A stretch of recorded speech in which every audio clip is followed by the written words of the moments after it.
like Monty Python? Okay. Okay, have you ever watched like a Monty Python skit on YouTube or whatever? Right in the middle of a Monty Python skit, they would stop it. And they would say, and now for something completely different. This is a Monty Python moment.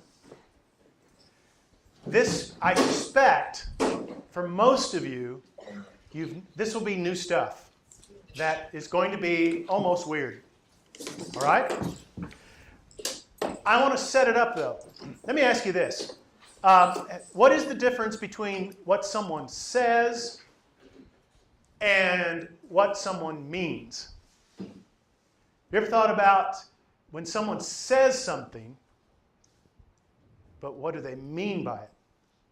Yes? Based on your interpretation. Okay, think of it this way. You're playing video games in the living room on the TV. It's a Saturday morning. Your dad walks in and he says, this is what he says, trash man will be here in 30 minutes. Turn around and walk out. Now, what did he say? Trash man will be here in a half an hour. What did he mean? Oh, see? See how you did that? That's just intuitive. To understand what is said and what is meant. Jesus is at the marriage supper of Cana in John chapter 2. And Mary says to Jesus, they have no wine. Now, what did she say? Okay, what did she mean? Do something about this. And he did. He turned the water into wine. So everybody here gets the difference between what is said and what is meant.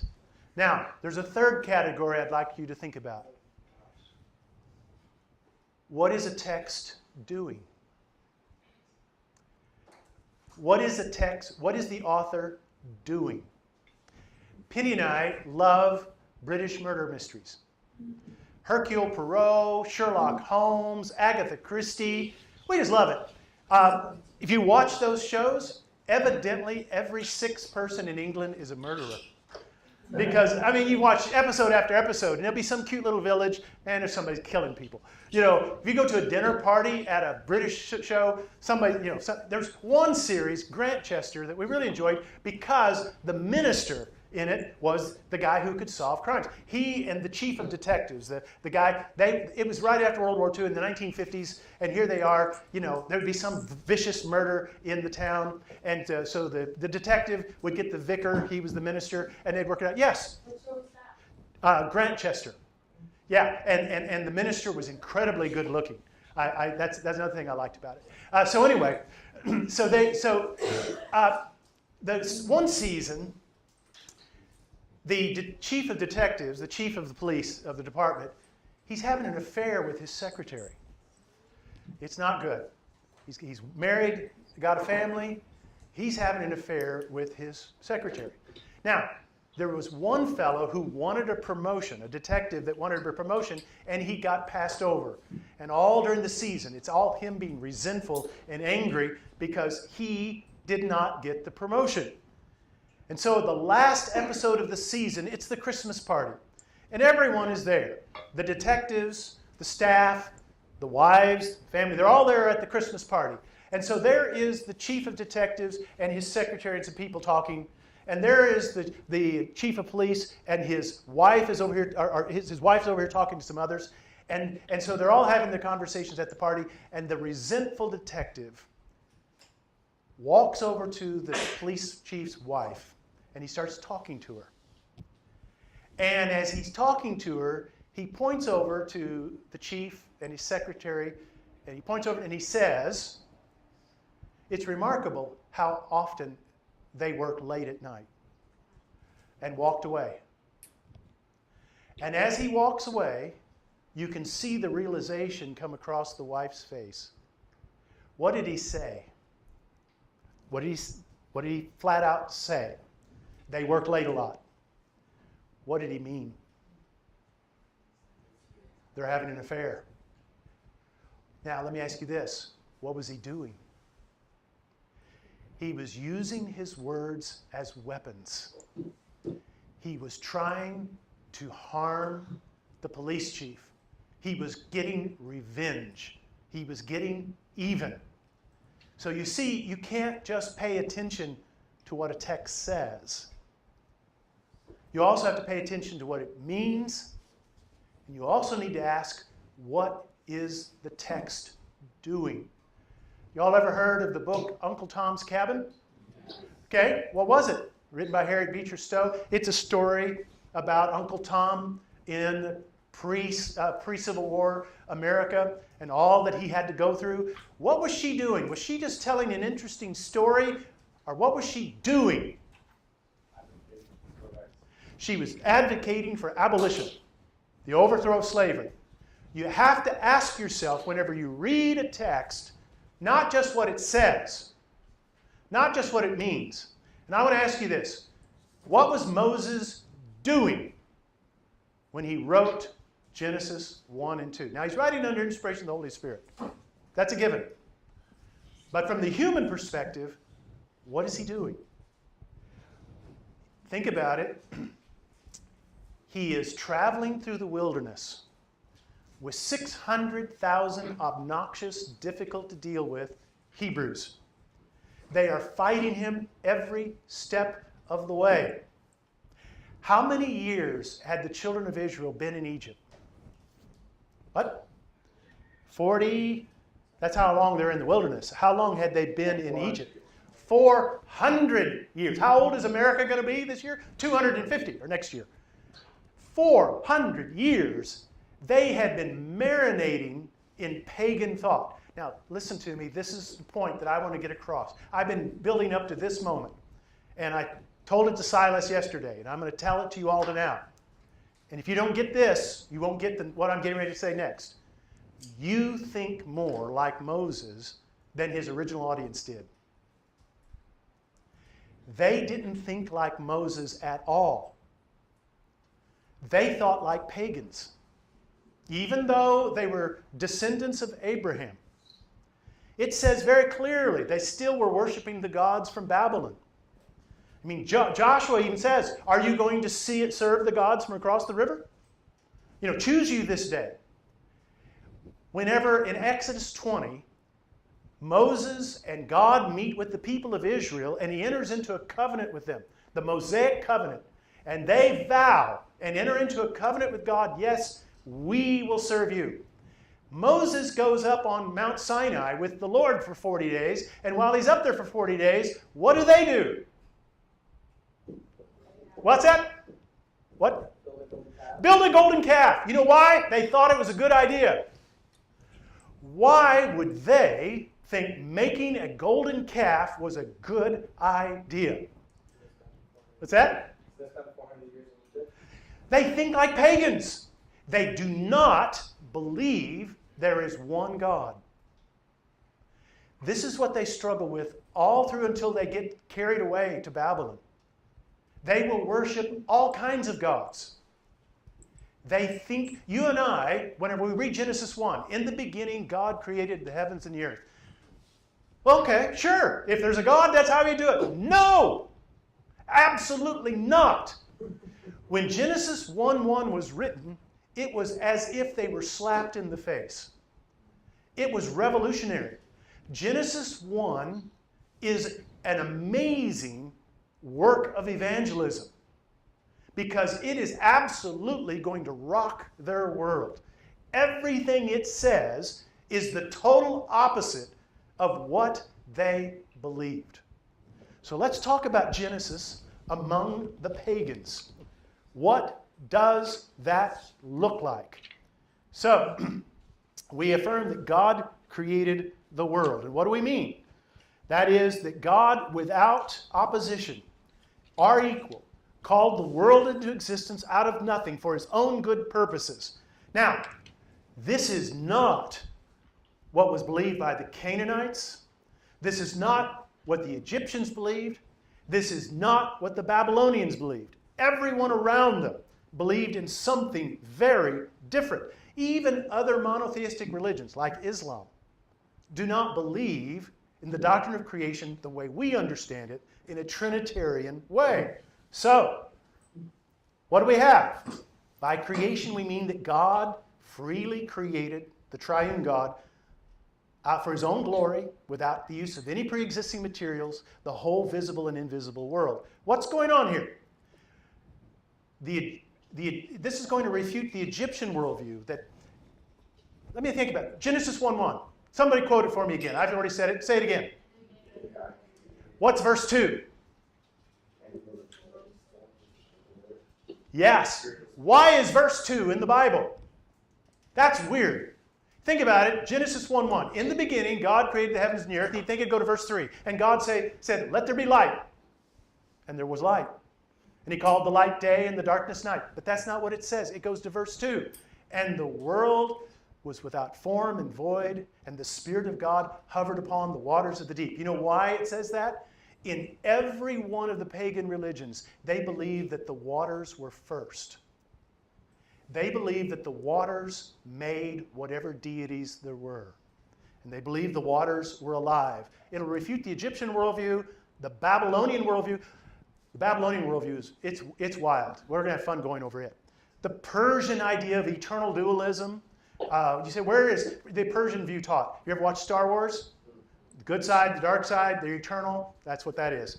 And the Greek idea that there was this finite craftsman who had to use pre-existing materials. The Bible is going to refute all of those worldviews as what we see in Genesis. So, what is it that they believed? They believed that the original, everything was chaos. And the chaos was going to be overcome by some deity who's going to have to overcome it one way or the other. So, for the Egyptian, what did the Egyptians believe? You know, we don't have a full creation account in any of the Egyptian writers. It's interesting. What we can find is on the pyramids and in their coffin texts, we do have where they've written various creation accounts.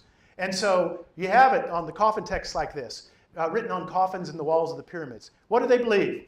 Well, they believed in multiple things. They had, just like we have denominations today, well, they did back then. Memphis, Heliopolis, Hermopolis, they all had their own different creation myths.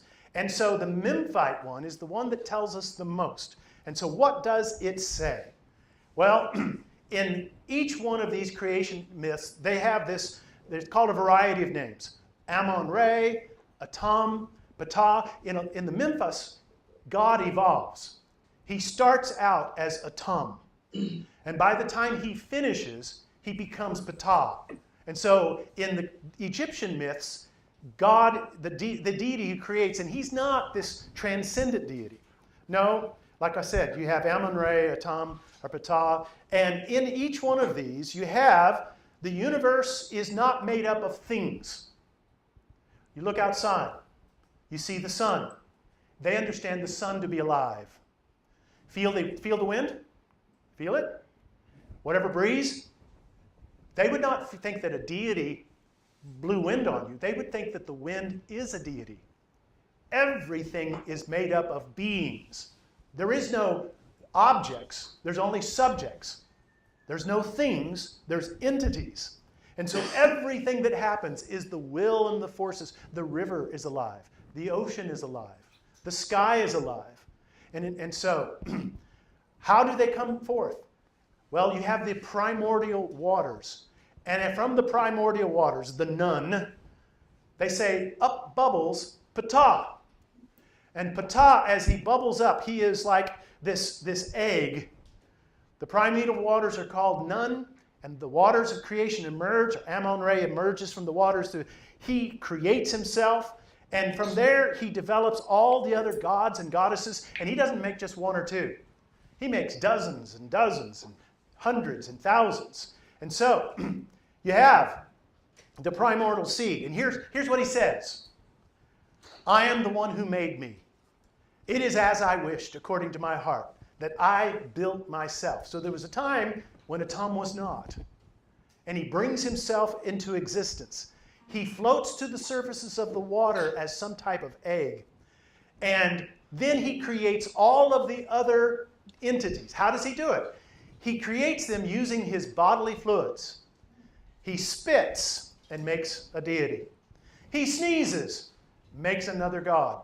He masturbates, makes another deity. Every bodily fluid you can use, Yeah, that's how it happens. And by the time he gets done, he makes all of the things that we see in the world. So, where does humanity show up in the Egyptian narratives? Guess what? We don't matter. The only one that's said to be perhaps made in God's image is the Pharaoh.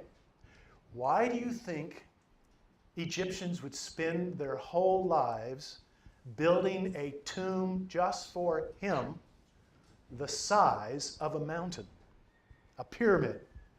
It's because they think he is the one who's made in the image of God and him alone. They talk about humans maybe being the products of the tears of the gods. So, what's the place of humans in the Egyptian narrative? Where do we fit? What's that? Tanner? Yeah, we don't matter. You're ants. You're termites. In the Egyptian way, you're just a worker bee. You're just a member of the hive. Well, let's talk about the Babylonian. The Babylonian will rock your world.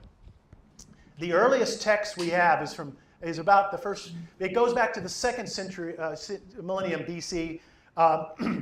So this means that this account is about 600 years older than the Bible. So you're reading one of the very oldest creation accounts.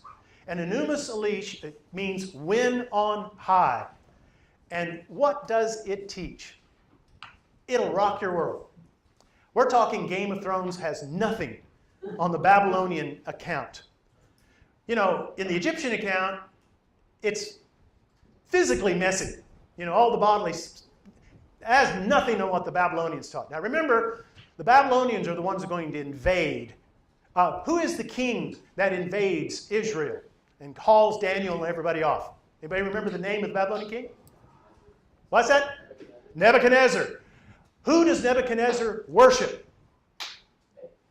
Marduk. Why? Well, let's read about him. So, in the Enuma Elish, it says, when on high, the only thing there was water. Sound familiar? Verse 2 of Genesis. There was only water. The salt water was a goddess, a female deity. Her name was Tiamat. The fresh water was Apsu. He's a male deity. And so you have two. So which one is stronger than the other? The female or the male in this count? Well, the salt water, the ocean's a whole lot bigger than any river. And so she is the big bad one. And so the fresh water would flow into the salt water, and their waters would mingle, and they would produce deities. And so Tiamat, Apsu, they have the god Ea, which is the god of wisdom. They go down the line. It's a whole line of deities. They create deity after deity after deity. A whole generation of them. And so, let me see here. Let me get back here. What did happen here? I must have touched, here we go. Stop! So, in the Enuma Elish, I'm not sure what's going on here. There we go.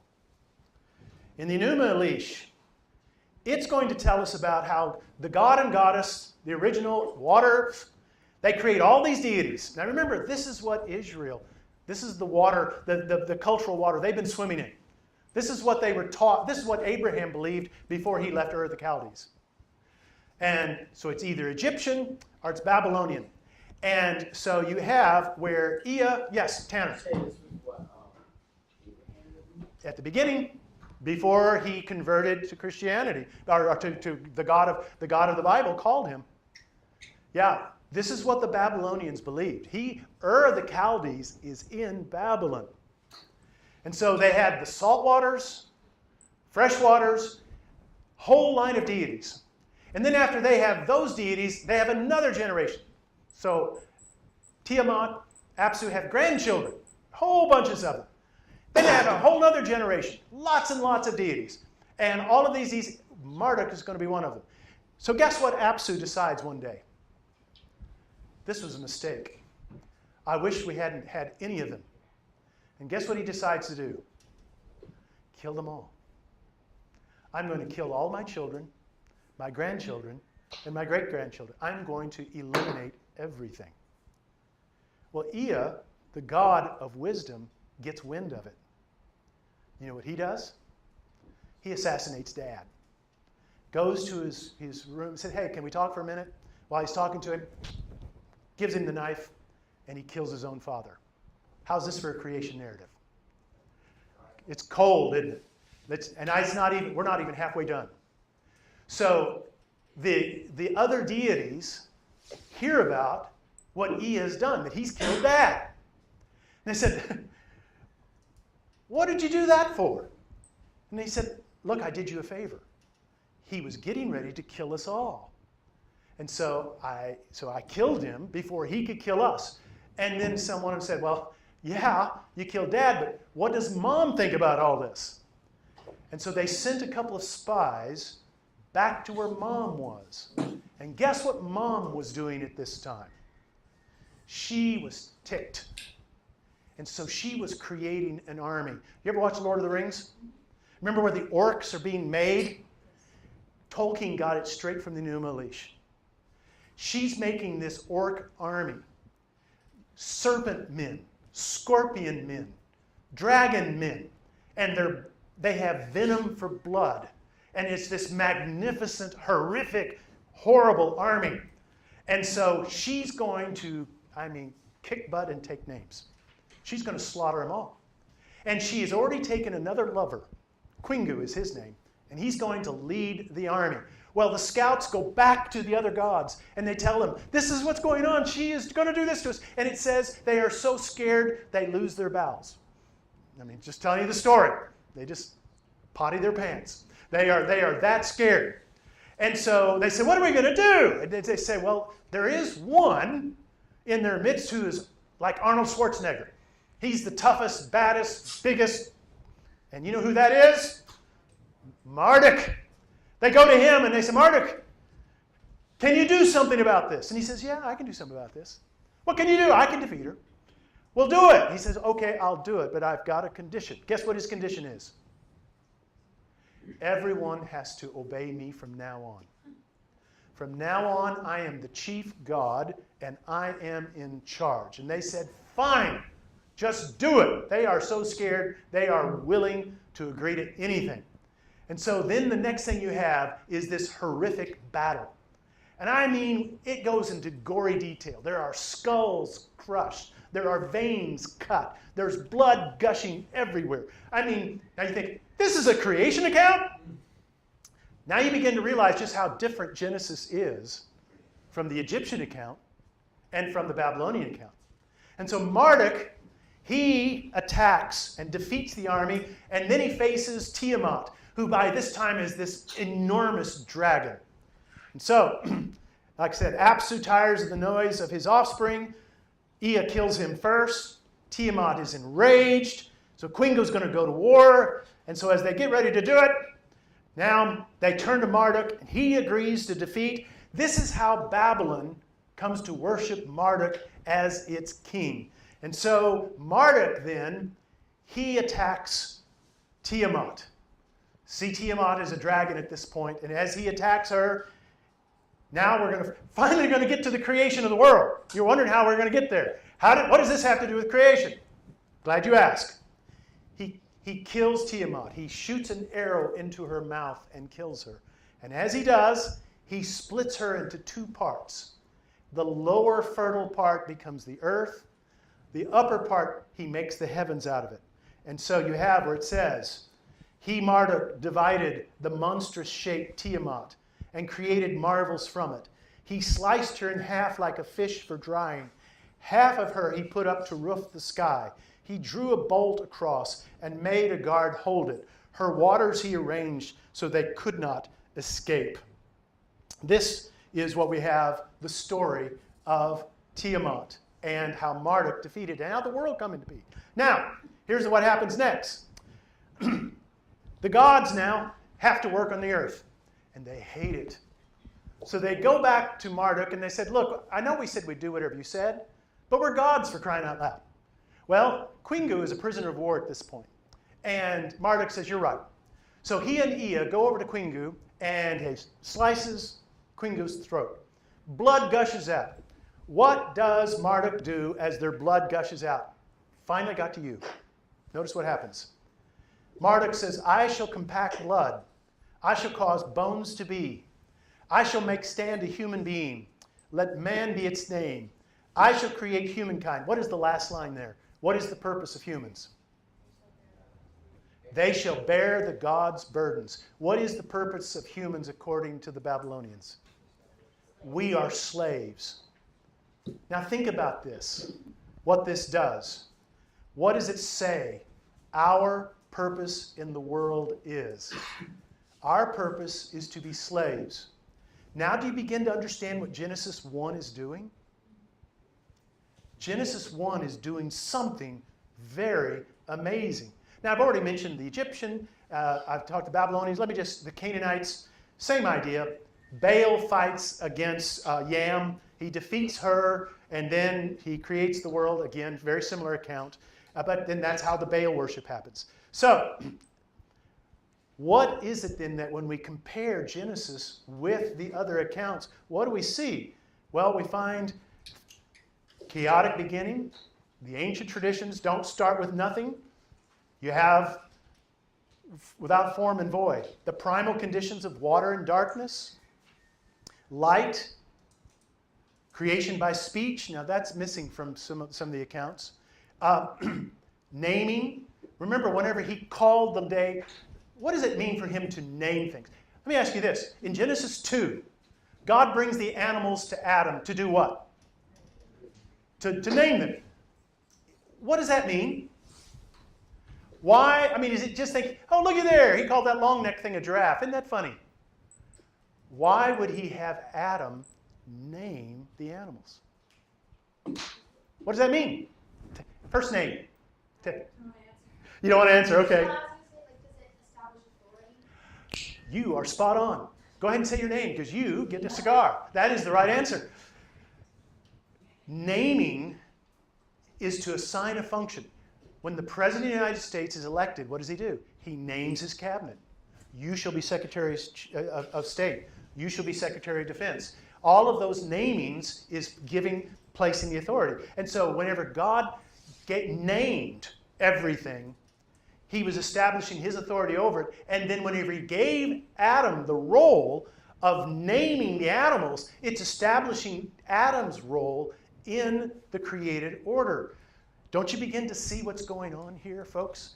It is such a different account from what we have from the Babylonians and the Egyptians. So, the separation of the waters. There again, we have that taught to us. The firmament. They had, that's where that came from, the Egyptians. The seasons and the calendars. Notice what happens. What is the number one thing that the ancients wrote about more than anything else? Does anybody know? What we find more tablets about than anything else. I'll give you a hint. You guys wrote it yesterday. What was the boats that you were on? What was it called? Zodiac. They wrote about horoscopes more than anything else. You know why? They believed that the stars were alive and that they ruled. They were terrified of the stars. The stars controlled them. And so they did horoscopes. They thought the moon, the Babylonians would worship the moon, the Egyptians would worship the sun. They thought they were alive. What does God do to the sun and the moon? He creates them? Yes. He leaves them unnamed. You know why? Yeah. So how many words in your English Bible are there for the creation of the stars? 5. He made the stars also. What a backhanded way to say they're not in charge. You don't have to worry about them. And so you have a very different... This is why, think about it. The stars make up 99.999999999999999. Keep going. Percentage of the universe. And they're given only 5 words in Genesis 1. So that ought to let you know Genesis 1 is not intended to be treated like some type of precise scientific treatise. It is a theological document straightening out people so that they'll think correctly. Genesis 1 is not teaching science per se. Genesis 1 is making science possible. If you believe Genesis 1, you can do science. So it's doing something quite extraordinary. So, what you have then is that God creates, like I said, out of dust and clay we are created. That is similar with the Egyptian. The image of God, like I said, all the universe are the Pharaoh. The breath of life, where they breathe, rest, the idea of the deity resting. However, the difference is even bigger. Genesis is how the world was created. If you'll notice, the world is an afterthought to the Babylonians. The world is an afterthought to the Egyptians. The world is an afterthought to the Canaanites. And we're even lower. Deities come to become associated, gods of the hills, cattle, trees, everything. Notice Genesis has no other deities in it. Nor is there any kind of evolution the way there is in Genesis, or in the Egyptian accounts. The other text presents creation as emanating from the divine, are made out of divine materials. Remember, in the Egyptian account, spit, urine, everything, divine stuff makes us. Or in the Babylonian account, we're made out of a dead goddess. Not true with Genesis. God calls us into existence out of nothing. That shows that He is truly sovereign over everything. We are distinct from God Himself. Like I said, we have all of those accounts. We are distinct from God, and God is distinct from us. That is such a big thing. Listen, you can't do science if the universe is made up of deities. If the universe is made up of God stuff. One of the primary motifs is warfare. I mean, I just gave you the Babylonian account. If you'll notice, Genesis, who does God have to fight against? Nobody. Even whenever He creates the Leviathan, the Tannin, the sea monsters, they are His playthings. The killer whale, God loves it. No matter what predator, the lions, God delights in it. Completely different. The pagan cosmologies, now think about it. How do you worship God? How do you worship God in the everyday world? What's the two great commandments? Love God with all your heart. And what's the second one? Love your neighbor as yourself. Why do you do that? People who do that, we say they're godly. What does the word godly mean? Yeah, they're following after God. Now, if you're Nebuchadnezzar and Marduk is your God, how are you to be godly? What's that? Killing other people. Why did Nebuchadnezzar invade other countries and slaughter people? That was an act of worship. He was following his God. Think of the ethic that's being presented in Genesis and being presented in the Babylonian account. What is being presented to us in Genesis chapter 1? In contrast to the Egyptian and Babylonian. Like I said, in the Babylonian account, violence is the way you worship God. The Babylonian God. So therefore, violence is justified. It's right to go out and slaughter, plunder, and kill, according to the Babylonian deity. What is it that is being taught by Moses? One thing you don't find anywhere else in any other ancient culture. Nowhere. Marduk, Atum, Baal, you know what they never do? They never enter into a covenant with humanity. In Genesis, God creates man and woman. He creates us in His image. He enters into a blessed covenant, and He gives us a role in which we are to manage and steward and take care of everything on this earth. We are to be His vice regents. We are to rule in His place. How are we to treat nature? The way God treats us. How does God treat us? I don't know about you, but He loves me. He treats me pretty doggone good. That's the way I'm supposed to treat everything else. And so what you have, God has created a very different ethic. Unlike think about it, the children of Israel, traveling for 400 years, they've been taught your dogs, your ants, your vermin, your parasites, your slaves, you're nothing.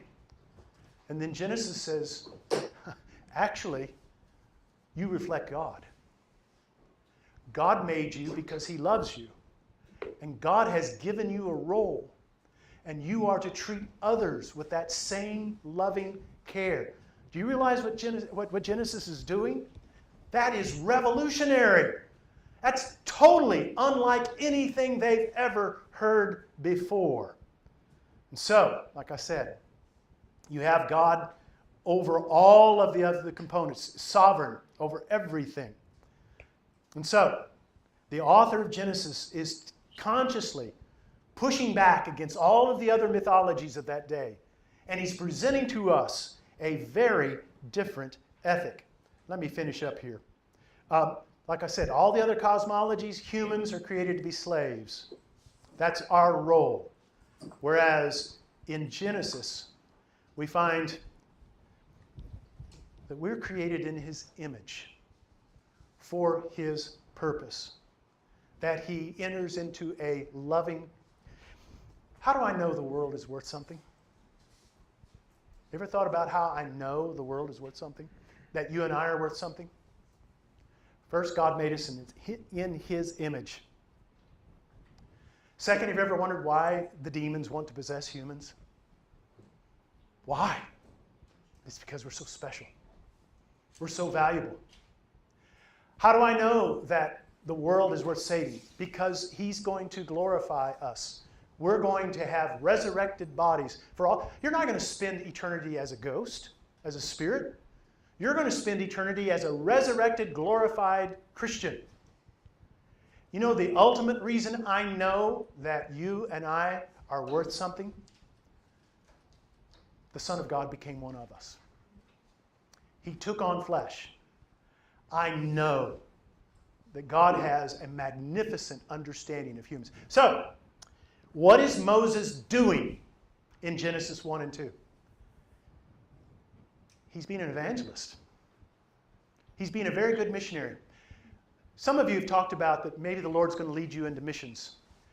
The school that I'm at, Judson College in Southeastern, is one of the premier missionary schools in the world. We have, and I'm not exaggerating, thousands of students who are throughout the world serving as missionaries. I'm really glad to be a part of it. When I go to my class and I teach, and I know I'm talking to young men and women who are going to be in some places very dangerous for the glory of God, I feel such a privileged thing. I'm getting to teach these students.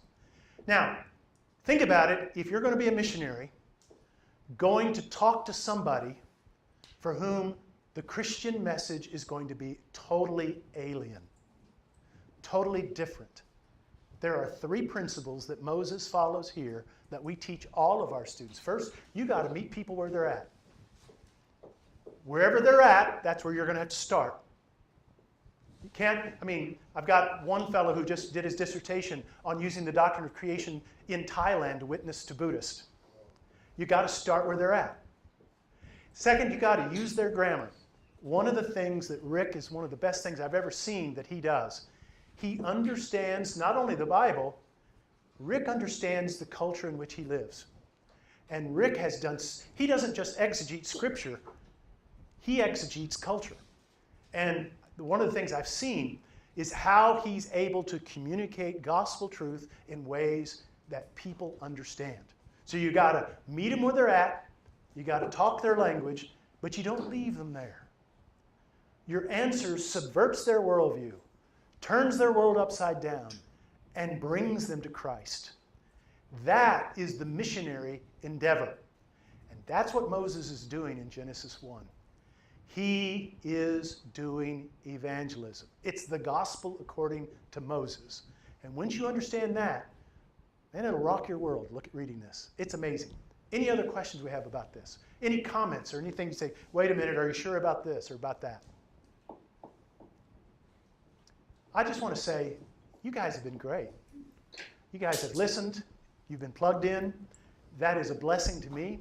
So I hope I've been a blessing to you today. And I'll look forward to the next time we meet. All right, we're done.